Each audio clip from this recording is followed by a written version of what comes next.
Hello friends, स्वागत है आप सभी का आपके अपने YouTube channel Geeta's corner H commerce में। मैं हूं गीता।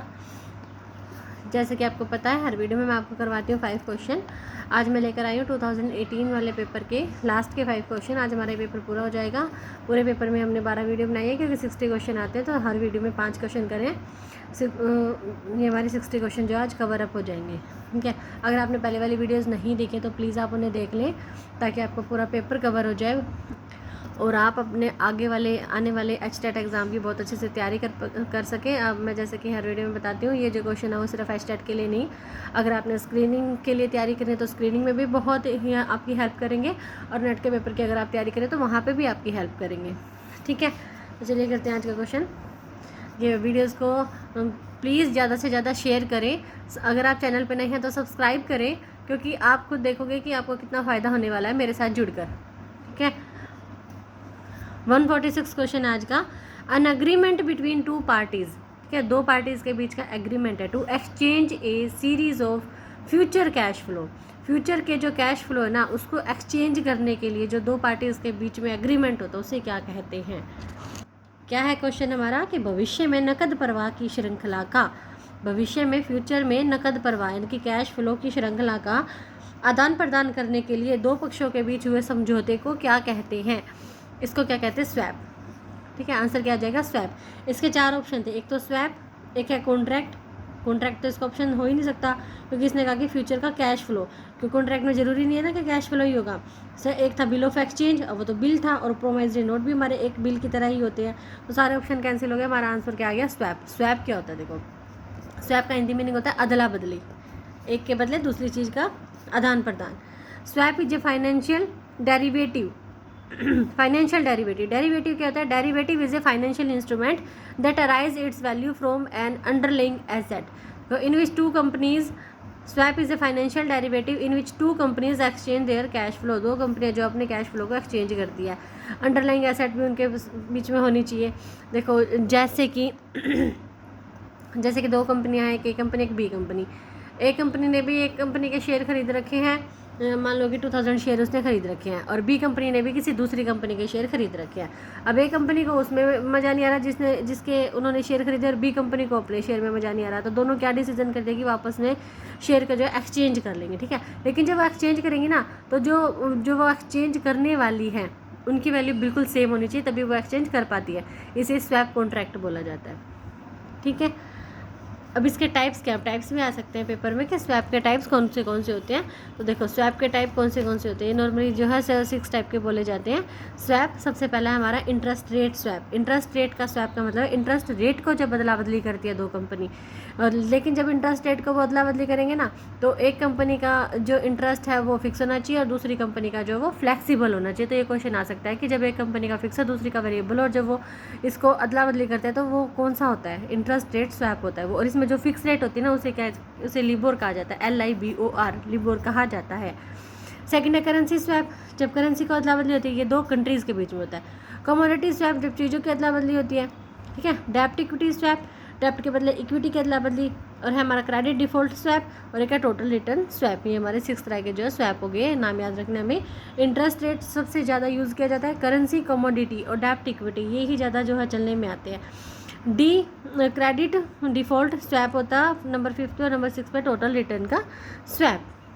देखो अदर ऑप्शन में क्या है, अदर ऑप्शन में सबसे पहला क्या था, कॉन्ट्रैक्ट। कॉन्ट्रैक्ट दो होता तो एग्रीमेंट है, ये भी 2 पर्सन के बीच में, लेकिन कुछ करने के लिए कैश इन फ्लो का होना जरूरी नहीं है। अब जैसे दो बंदे अगर मान लो आपस में एग्रीमेंट करते हैं शादी करने का, तो ये तो कॉन्ट्रैक्ट हो गया। ठीक है, कॉन्ट्रैक्ट हो गया, उसमें कहीं कैश इन फ्लो थोड़ा ना हुआ है, तो ये हमारा ऑप्शन था ही नहीं, ठीक नहीं बैठ रहा था उसके ऊपर। और BR क्या होता है, बिल्स रिसीवेबल, जब उधार में कंपनी माल बेचती है तो वो क्या, उसे क्या मिलता है, BR मिलते हैं। और BR क्या होता है, which is collected by the organisation from the customer for their credit sale, अपने उधार में जो सेल किया उसके बदले में कस्टमर से कंपनी जो रिसीव करती है। It is a part of company asset, और ये एसेट साइड में लिखा जाता है। प्रोमिसरी नोट भी वही होते हैं। प्रोमिसरी नोट इसमें क्या है, वचन पत्र, वचन दे देता है बंदा कि भाई आप जब मांगोगे या फिर इतनी तारीख को मैं अपनी पेमेंट कर दूंगा। ए साइन डॉक्यूमेंट होता है टू पे स्टेटेड सम, जो लिखी गई है पैसा जो इसके अंदर लिखा गया उसको पे करने का, stated sum to a specified person एक निश्चित व्यक्ति को और द बियरर, जो भी बियरर है उसको एट अ स्पेसिफाइड डेट और ऑन डिमांड, या तो स्पेसिफाइड डेट को या फिर डिमांड होने पर जो है वो वचन दे देगा बंदा, ये पेमेंट कर दूंगा। नेक्स्ट क्वेश्चन हमारा, which organisation structure consist of the direct vertical relationship. देखो यहाँ पे वर्टिकल वर्ड जो है ना वो ही सारे आंसर को अपने अंदर समेटे हुए हैं। पूछा कि कौन सी ऐसी ऑर्गेनाइजेशन है, कौन सा ऐसे ऑर्गेनाइजेशन का स्ट्रक्चर है consist of the direct vertical relation, जिसमें वर्टिकल हॉरिजॉन्टली ऐसे होता है, वर्टिकल ऐसे, ये वाला रिलेशन जो उस स्ट्रक्चर में होता है वो हमें चूज करना था। Which connect the position and task of each level, her level को आपस में जोड़े हुए उनकी पोजीशन से, with their above and below, ऊपर नीचे। इसे देखो सबसे पहले क्या कहा जाता है, लाइन ऑर्गेनाइजेशन इसका आंसर है, लाइन, ठीक है, वर्टिकल आई गया तो लाइन है। लाइन का दूसरा नाम क्या है, एक तो है मिलिट्री ऑर्गेनाइजेशन और एक इसको कहते हैं स्केलर टाइप ऑर्गेनाइजेशन। तो नाम भी याद रखने बहुत ज़्यादा जरूरी है, नाम बदल के भी पूछे जा सकते हैं। लाइन ऑर्गेनाइजेशन को और क्या बोलते हैं हम, स्केलर टाइप ऑर्गेनाइजेशन, और हमारा मिलिट्री ऑर्गेनाइजेशन, ठीक है। अब देखो कैसा होता है लाइन ऑर्गेनाइजेशन, लाइन ऑर्गेनाइजेशन का ये मैंने यहाँ पेपर 4 में बनाया है। सबसे ऊपर जनरल मैनेजर, उसके नीचे सेल्स मैनेजर, सेल्स मैनेजर के नीचे उसकी सारे assistant sales manager, division 1, division 2, division 3, division 4, और उनके नीचे सेल्स पीपल या फिर ऑफिस का जो स्टाफ है वो सारे। यानी कि कहने का मतलब क्या है कि ये दोनों, ये देखो आपस में कहीं कोई नहीं जुड़ा हुआ, सब ऐसे वर्टिकली जुड़े हुए हैं एक दूसरे के साथ, अबो एंड बिलो और वर्टिकली। तो यहाँ से वाला ऑप्शन जो बिल्कुल ठीक हो रहा है। नेक्स्ट ऑप्शन है हमारा कि line and staff, line and staff नहीं बैठ रहा था यहाँ पे, ठीक, क्योंकि देखो यहाँ लाइन एंड स्टाफ, लाइन तो है ही है, लाइन है अभी भी वही अबो एंड बिलो वाली कंडीशन है यहाँ पे, लेकिन स्टाफ हो रहा जाता है। स्टाफ का मतलब कि जो विशेषज्ञ है ना वो यहाँ पे आ जाते हैं, सुझाव देने के लिए विशेषज्ञों की नियुक्ति कर दी जाती है। जैसे बोर्ड ऑफ डायरेक्टर के नीचे मैनेजिंग डायरेक्टर, मैनेजिंग डायरेक्टर के पास देखो ये जो लाइन है ना, ये कट कट वाली लाइनें हैं, ये स्टाफ को डिनोट करती है यहाँ पे। जैसे फाइनेंशियल एडवाइज़र है, कंपनी को फाइनेंस से रिलेटेड जो भी एडवाइजरी चाहिए वो ये वाला देगा। लीगल एडवाइज़र है, ठीक है, लीगली किसी की अगर सलाह चाहिए तो ये देंगे। Human resource manager, managing director से जुड़े असिस्टेंट टू एमडी, बाकी सारे फिर से वही above below. Manager division A, manager division B, division यानी कि sales manager, purchase manager, production manager, सारे ही मैनेजिंग डायरेक्टर से जुड़े हुए हैं। क्या नेक्स्ट क्या है हमारा, फाइनेंशियल ऑर्गेनाइजेशन। फाइनेंशियल ऑर्गेनाइजेशन भी उसका आंसर नहीं था। फाइनेंशियल ऑर्गेनाइजेशन में क्या होता है, देखो लाइन एंड स्टाफ में तो यहाँ पे आ गए हमारे स्पेशलिस्ट, लेकिन फाइनेंशियल इसमें फंक्शनल ऑर्गेनाइजेशन में क्या होता है कि हर डिपार्टमेंट में स्पेशलिस्ट बैठे हैं, यानी कि जिसको जो काम दिया गया ना वो बिल्कुल स्पेशलाइज्ड है वो अपने काम में, उसे किसी की सलाह की जरूरत ही नहीं है। बोर्ड ऑफ डायरेक्टर से नीचे सीईओ, चीफ एग्जीक्यूटिव ऑफिसर, और उनके नीचे है देखो हमारे सेल्स एंड मार्केटिंग डिपार्टमेंट आ गया, प्रोडक्शन का डिपार्टमेंट है, ह्यूमन रिसोर्स का डिपार्टमेंट है, फाइनेंस का है, रिसर्च एंड डेवलपमेंट का है। तो देखो हर एक डिपार्टमेंट के नीचे अलग अलग मतलब सेल्स एंड मार्केटिंग में जो बहुत सारे फील्ड होते हैं, जैसे फील्ड सेल्स फोर्स का फील्ड है, e commerce and direct sale का है, कस्टमर सर्विस है। तो इन सभी फील्डों में किसकी नियुक्ति की जाएगी, जिनको ये काम अच्छे से आते होंगे, तो इन्हें किसी एक्सपर्ट की जरूरत ही नहीं है, खुद ही अपने काम में एक्सपर्ट होते हैं। तो फंक्शनल ऑर्गेनाइजेशन में क्या होते हैं कि सारे अपने काम में बहुत ज़्यादा एक्सपर्ट होते हैं। जैसे प्रोडक्शन है, प्रोडक्शन में कंपोनेंट मैन्युफैक्चर में प्रोडक्ट असेंबली है, क्वालिटी कंट्रोल है, ठीक है, ये सारे अपने काम में बिल्कुल निपुण होते हैं। कंपोनेंट मैन्युफैक्चर में देखेंगे कि भाई मैन्युफैक्चर जो है कैसे हो रहा है, प्रोडक्ट असेंबली जो उत्पादन किया गया है उसे कैसे रखना है, गोदाम में कितना रखना है, मार्केट में कितना उतारना है, ये सारे ये खुद अपने आप देखते हैं। क्वालिटी कंट्रोल, क्वालिटी कैसे कंट्रोल करनी है जो भी प्रोडक्शन हो रहा है उसकी। फाइनेंस वाला क्या देखेगा, मैनेजमेंट अकाउंटिंग को देखेगा। मैनेजमेंट अकाउंटिंग के लिए अलग से होता है और फाइनेंशियल अकाउंटिंग के लिए अलग से, ठीक है, यानी कि हर बंदा अपने काम में निपुण होता है। कहने का मतलब है फंक्शनल ऑर्गेनाइजेशन में हर एक बंदा अपने काम में जो बिल्कुल एक्सपर्ट है, उसे किसी की जरूरत ही नहीं है। अब देखो नेक्स्ट क्या है, कमेटी ऑर्गेनाइजेशन।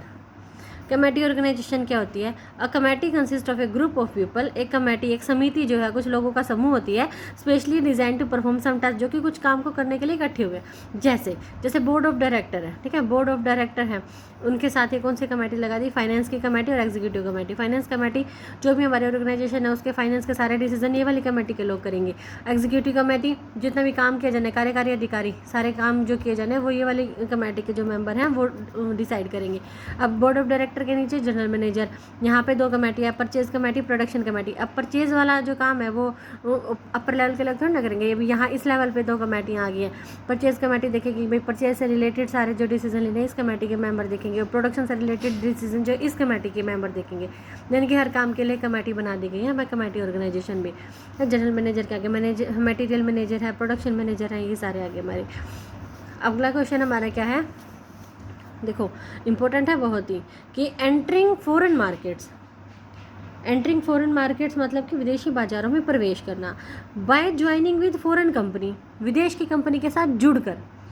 टू प्रोड्यूस और मार्केट ए प्रोडक्ट और सर्विस, यानी कि अपने उत्पाद या सेवा का उत्पादन करना या विपणन करने के लिए अगर जो हमारी लोकल कंपनी है वो अगर फॉरेन कंपनी के साथ जुड़ के फॉरेन की मार्केट में एंट्री करती है तो उसे क्या कहते हैं? उसे क्या कहते हैं? जॉइंट वेंचरिंग, यानी कि संयुक्त उद्यम। उसे क्या कहते हैं? Joint venturing. यानी कि एक लोकल कंपनी अगर फॉरेन की कंपनी के साथ जुड़कर फॉरेन की मार्केट में एंटर कर जाती है अपने उत्पाद को बेचने के लिए या अपने सेवा को देने के लिए, तो वो क्या कहलाएगा? जॉइंट वेंचरिंग कहलाएगा। और ये वाली जो डेफिनेशन है, ये पूरी डेफिनेशन किसने दे रखी है? कोटलर एंड आर्मस्ट्रॉन्ग ने। तो ये भी आ सकता है कि ये वाली डेफिनेशन किसने दी?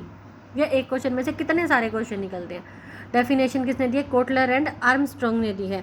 अदर ऑप्शन में देखो, सबसे पहला क्या था? Line extension. ये सभी को ही पता होगा लाइन एक्सटेंशन क्या होती है, सारे ही अपने कॉमर्स पढ़ गए हैं।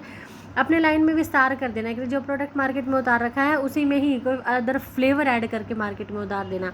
जैसे कि देखो हाजमोला था, हाजमोला पहले इमली फ्लेवर में आती थी और एक और फ्लेवर आता था, और आजकल क्या आता है? हींग का फ्लेवर अलग आता है, अनारदाने का फ्लेवर जो है वो अलग आता है। तो हर एक चीज़ के, अब जैसे हेड एंड शोल्डर है, उसमें कितने सारे फ्लेवर होते हैं, कितने सारे रैपर ही कलर चेंज करके आते हैं। तो ये क्या था हमारा? लाइन एक्सटेंशन करना। अगला देखिए, बहुत ही इंपॉर्टेंट टर्म है कि मैनेजमेंट कॉन्ट्रैक्टिंग क्या होता है। अब हमारा क्वेश्चन क्या था कि किसी उत्पाद या सेवा का, यानी कि एंटरिंग करना फॉरेन मार्केट में फॉरेन की कंपनी के साथ जुड़कर अपने उत्पाद को बेचने के लिए, तो वो क्या कहलाता है? आंसर था जॉइंट वेंचरिंग। फर्स्ट ऑप्शन हम कर चुके हैं, लाइन एक्सटेंशन, वो बिल्कुल भी नहीं था वो क्वेश्चन का आंसर। अगला जो है मैनेजमेंट कॉन्ट्रैक्टिंग, ये मैनेजमेंट कॉन्ट्रैक्टिंग भी नहीं है इसका आंसर। तो इसका क्या आंसर है मैनेजमेंट कॉन्ट्रैक्टिंग का? देखो, it is a agreement between investor और ओनर ऑफ ए प्रोजेक्ट, यानी कि एक प्रोजेक्ट का जो ओनर है या फिर जो इन्वेस्टर है जो इसमें इन्वेस्ट कर रहा है प्रोजेक्ट के अंदर, किस किस के बीच का एग्रीमेंट है? प्रोजेक्ट के ओनर या इन्वेस्टर का एंड ए मैनेजमेंट कंपनी का, और एक मैनेजमेंट कंपनी का हायर्ड फॉर, जो किस लिए हायर की गई है? Coordination and overseeing a contract, एक कॉन्ट्रैक्ट को देखने के लिए या उन्हें सहयोग करने के लिए, प्रोजेक्ट का जो ओनर या इन्वेस्टर है उसे सहयोग करने के लिए हायर की गई है। It spells out the condition, इसमें क्या क्या होती है? मैनेजमेंट कॉन्ट्रैक्टिंग में क्या होती हैं? कंडीशंस होती हैं। ड्यूरेशन ऑफ द एग्रीमेंट होता है, and the method of computing management fees, management fees कैसे कैलकुलेट करी जाएगी वो होता है। ठीक है, मैं अभी एग्जाम्पल भी दूंगी आपको। Management contracting are often formed when there is a lack of local skills to run a project. अब देखो इस बात का क्या मतलब है? कह रहे मैनेजमेंट कॉन्ट्रैक्टिंग ना वहीं पर बनते हैं जहाँ पर लेक होता है, कमी होती है, लोकल स्किल, जो हमारे लोकल, जो हमारे मतलब जिस बंदे ने प्रोजेक्ट में हाथ तो डाल दिया लेकिन उसे वो करना नहीं आ रहा, ठीक है, तो वो किसकी हेल्प लेगा? मैनेजमेंट कंपनी की। जैसे एक बंदे के पास फाइनेंशियल कंडीशन बहुत अच्छी, उसने एक होटल खोल लिया, अब होटल तो खोल लिया, होटल चलाना नहीं आया, चलाएगा कैसे? तो होटल का जो मालिक है, अब यहाँ पे बोला ना एग्रीमेंट किस किस के बीच में? इन्वेस्टर और ओनर ऑफ ए प्रोजेक्ट। अब मान लो कि इन्वेस्टर या ओनर कौन है? होटल का मालिक एंड ए मैनेजमेंट कंपनी, उसने एक मैनेजमेंट कंपनी को हायर कर लिया कि आप हमारे होटल की ना देख रेख करें। अब वो क्या कर रही है? होटल को देख रेख करें मैनेजमेंट कंपनी, उन्होंने वहाँ अपने बंदे छोड़ दिए, वो देख रहे कि होटल के अंदर जो भी खाना वगैरह वो सप्लाई हो रहा है, जिनके खाना वगैरह जो कस्टमर्स को दिया जा रहा है वो ठीक टाइम से दिया जा रहा है कि नहीं, और वो अच्छा है कि नहीं, और जो रूम्स हैं वो ढंग से मेंटेन है कि नहीं है, ठीक है, यानी कि और जो ऑफिस है, मेन ऑफिस है, उसके यहाँ आसपास कोई गंदगी तो नहीं है, मतलब होटल की साफ़ सफाई को देखेंगे, वो सारी मेंटेनेंस को देखेंगे, सारी चीज़ें देखेंगे वो मैनेजमेंट कंपनी। तो उनके बीच में एग्रीमेंट हो गया। फिर इन्होंने एक बात कही कि मैनेजमेंट कॉन्ट्रैक्टिंग जो होती है ना उसमें कंडीशंस होती हैं, कि भाई कंडीशन होती है, बिल्कुल होती है कि ये काम करेगी management company. Duration of the agreement होता है कि एग्रीमेंट कितने टाइम का है, 2 साल का, 5 साल का, 10 साल का, कितना है। And the method of computing management fees. अब ये बात देखो, अब जो मैनेजमेंट कंपनी हायर करे उसे कैसे फीस मिलती है? उसे फीस पता है कैसे मिलती है? कि अगर होटल की रेवेन्यू इतनी है ना तो उसका 3.5% आपको मिलेगा, उसका 3% आपको मिलेगा। अब तो मैनेजमेंट कंपनी भी फिर बढ़ चढ़ के काम करेगी, क्योंकि जितना रेवेन्यू होगा उतना उसका फीस भी होगी। आई होप आपको अच्छे से समझ में आया होगा मैनेजमेंट कॉन्ट्रैक्टिंग होता क्या। चौथा ऑप्शन था वो एक्सपोर्टिंग। एक्सपोर्टिंग तो सभी को पता है, एक्सपोर्टिंग क्या होता है भाई?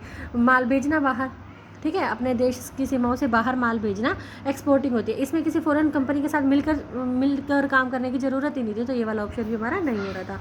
ठीक, 149 क्वेश्चन क्या है? सेकंड लास्ट क्वेश्चन आज का और इस पेपर का भी। Which of the following is an indirect method of recruitment? Recruitment का इनडायरेक्ट मेथड कौन सा होता है? ठीक है, इनडायरेक्ट मेथड कौन सा होता है? ये हमारा ऑप्शन है एडवर्टीजमेंट। एडवर्टीजमेंट ही हमारे इनडायरेक्ट मेथड होता है। अदर ऑप्शन में हमारे डायरेक्ट मेथड दे रखे थे कि कैंपस रिक्रूटमेंट। कैंपस रिक्रूटमेंट क्या होती है कि जैसे कोई देखो क्या होती है कैंपस रिक्रूटमेंट? कैंपस रिक्रूटमेंट का अर्थ क्या है? शिक्षण संस्थाओं के अंदर से भर्ती करना, यानी कि जितने भी एजुकेशनल इंस्टीट्यूशन है ना उसके अंदर से भर्ती करना। अनेक बड़ी संस्थाएं क्या करेंगी? युवा और प्रतिभाशाली व्यक्तियों को प्राप्त करने के इरादे से शिक्षण संस्थाओं के संपर्क में आती हैं। यहाँ से ऐसे व्यक्तियों को प्राप्त किया जाता है, उनमें मुख्यतः जो कॉलेजेस के, यूनिवर्सिटीज़ के या मैनेजमेंट इंस्टीट्यूट्स के होते हैं या टेक्निकल इंस्टीट्यूशंस आदि, इन्हीं को सम्मिलित किया जाता है, इनके स्टूडेंट्स को ले लिया जाता है। प्राइम संस्था में अपने युवा विद्यार्थियों को नौकरी उपलब्ध कराने के उद्देश्य से क्या है? एक प्लेसमेंट सेल जो है वो स्थापित कर दिया जाता है और कंपनी का ह्यूमन रिसोर्स मैनेजर इन संस्थाओं के प्लेसमेंट सेल से संपर्क करके, कॉन्टैक्ट करके इच्छानुसार व्यक्तियों को प्राप्त कर सकता है। ये क्या था हमारा कैंपस का रिक्रूटमेंट। सेकंड है हमारा एम्प्लॉय रेफरल्स, यानी कि अगर किसी कर्मचारी ने किसी का रेफरेंस दे दिया कि भाई हाँ ये वाला बंदा अच्छा है आप इसको रख लो, तो भी रख लिया जाता है, डायरेक्ट मेथड में आता है वो।